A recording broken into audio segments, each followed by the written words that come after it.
Half of the world population consists of women, and nearly all women experience some type of period complaints, such as headache or cramps, and some of us get more annoyed and low in energy just before or during menstruation.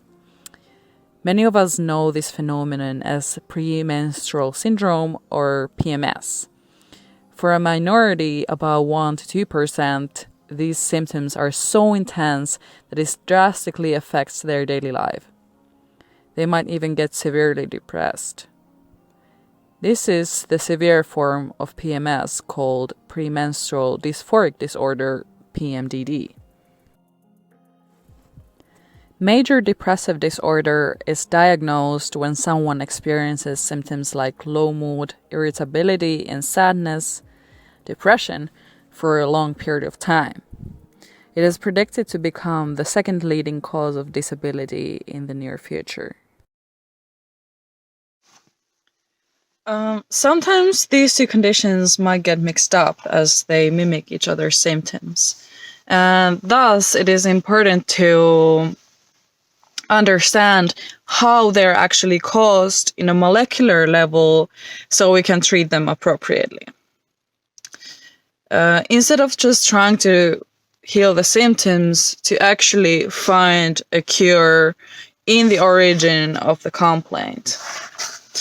Women with PMDD might get depressed in the long run too. And the question is, can PMDD lead to depression, and how does it happen? So in my research, I attempted to find a biological link between PMDD and depression using protein-protein interaction networks. Protein-protein interaction networks are one way to find the underlying mechanisms of these conditions. They represent proteins that have an interaction with another one, for example by attaching to each other and forming a functional complex together as they couldn't work just by themselves. This is called a physical interaction, as the proteins are physically in contact with each other. My research focuses on this kind of physical interactions.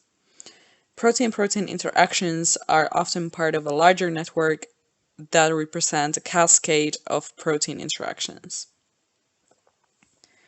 Sometimes different conditions have similar symptoms, like in my research, that makes one wonder if they are caused by similar molecular mechanisms. Maybe they share the same proteins that cause the symptom.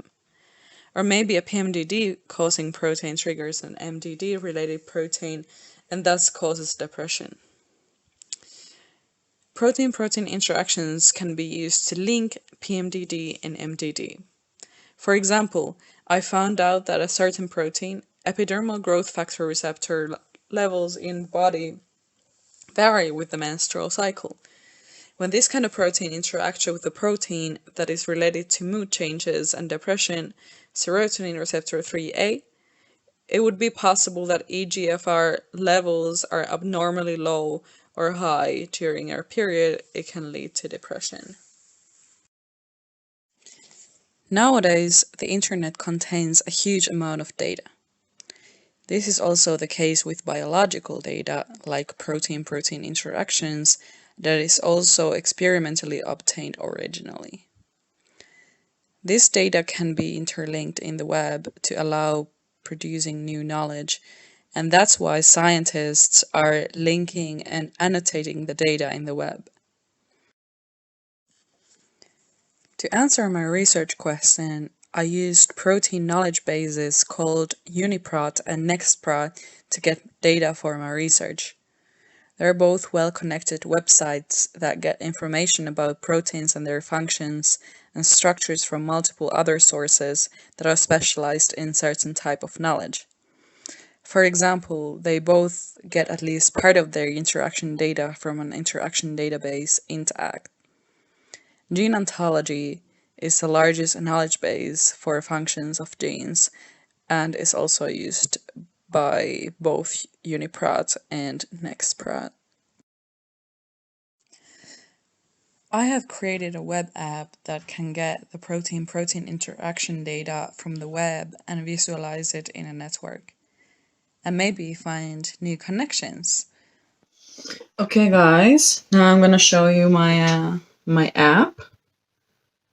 So here you can see, yeah, when you click a node, you see the name of the protein displayed here, and UniProt link, and the gene ontology term it's associated with.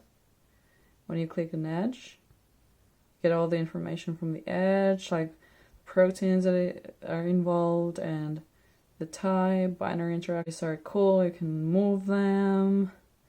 It serves its purpose, huh? Of course, this data in the web is also originally produced in wet labs. Biological and biomedical research can sometimes be ethically opinions dividing. Many of the research articles I've read for this research are based on mice, rat, or even horse experiments. Also, experiments with humans, especially with a condition like depression, can have many opinions. My research has identified several proteins that might be important for understanding more about the link between PMDD and depression. Computer-based methods like this are not yet so trustworthy that I can conclude that there is a connection between these conditions. However, the point of my research was to give more suggestions for real laboratory studies, which proteins to look at when this topic's on the table.